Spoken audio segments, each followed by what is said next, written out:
Julia Wilkes. Hi, I'm Kate Raybolt. Hi, and I'm Brooke Wilkes.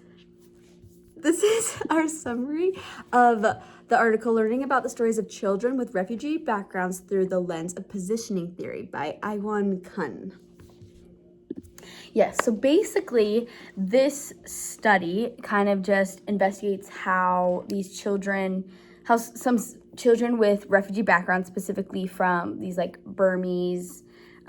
Burmese children, how they kind of understand and express their identities. And they do this through this what they call positioning theory. And basically, the interviewers just kind of through home visits, interviews, observations, these kind of things, they try to explore how these children position themselves within stories regarding past, present, and future. So one thing that they kind of talked about, they put themselves in this situation, was difficult first days at school. And just how they could feel, what it's like when they first arrived. Also just improved comfort, confidence, as well as they had them imagine possible futures and just kind of what that did.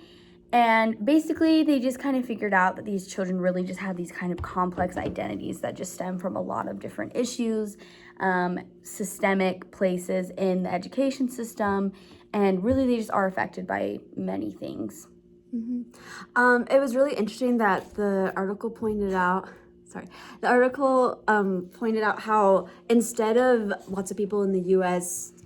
Thinking how these refugees just add lots of rich culture to our communities, a lot of them feel like they just don't add very much. So what was really sad was that these children just do face discrimination, but it was really cool to see that through the positioning theory that they can see themselves having a bright future. I thought it was really interesting when they were asked about one of the girls was asked how she's able to use her language in her classroom, and she said school is easier for her now, and she even sees herself being able to help other people who speak the same native language as her, which I thought was really beautiful.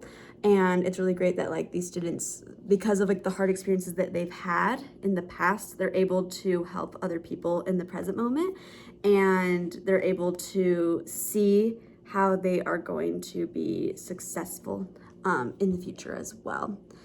And it was just really interesting to hear from a child's perspective, because I feel like children are just so, I don't know, they're young and they just have very open minds about the world. So yeah.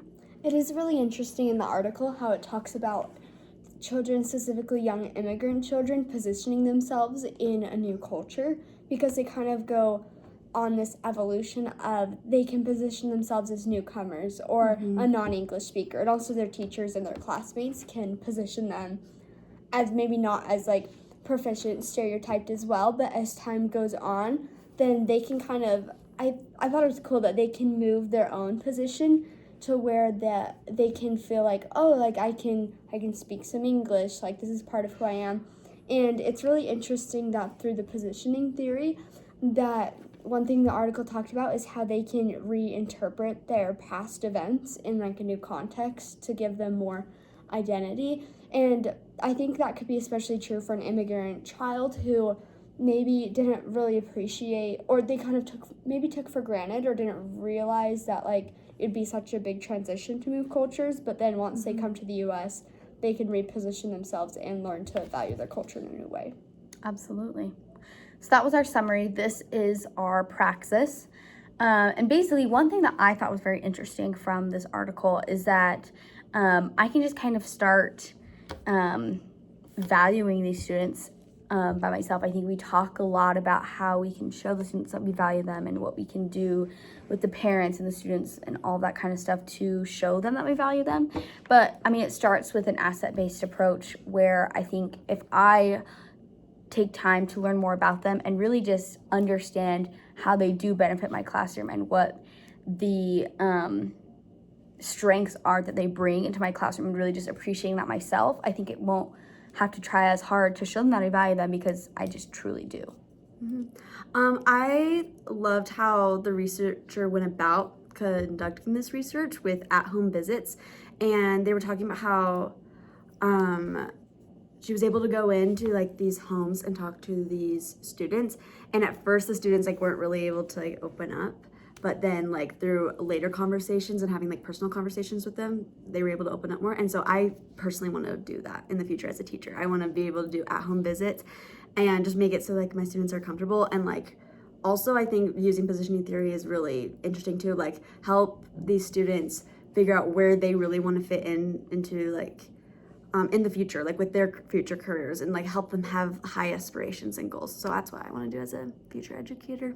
I think positioning theory is really applicable to history teaching because all students, like regardless of background or like culture, they all need to figure out how they position themselves in society today and how history interacts with that. And so I think one way that I can help specifically students who are learning English or immigrant students to use positioning theory within like my curriculum is to cover like cross-cultural stories, look at different viewpoints, and also to help them really sit down and think about how those things that they're studying about affect them today. And this is our reflection. One thing that I loved from this article was just kind of pointing out that these students sometimes are overlooked with these multiple identities that they might have, and we just kind of label them as English learners or refugees or things like that, and that's the the like idea of them and the identity that we like kind of assign to them, when in reality that's not their identity. It's something that has to do with them. And so I think it's important that we recognize that the only identity these students has isn't just an English language learner or a refugee, etc. I completely agree with you. I think I don't know, I loved when it talked about like really like what these refugees like add to like the school environment and to the classrooms, and like just like the aspirations that they have. And I think it's important as teachers that we help them with their aspirations. I also thought it was interesting that like with them being multilingual learners, they talked about how they really did struggle in a lot of like ELA classes, so like the English language arts. And so I just think it's really important to be able, I don't know, just to have like the resources necessary for these students. And I think this article did a great way of like helping these students like, I don't know, just have like good aspirations for the future. Yeah, I agree. I think this article, thing that like stood out to me was just like the importance of the stories that we tell ourselves about ourselves. And as a teacher, we need to be really careful what we say to our students, because we don't want to accidentally say like an offhand comment to a student that reinforces like a negative like story or position that they have on themselves, or else that's gonna take a long time for them to really think their way out of. And so I think we should just be very careful and mindful of that. And also we can help our students position themselves in new stories so that like they don't tell themselves that they're dumb and then become like a self-fulfilling prophecy. Thank you. Thank you.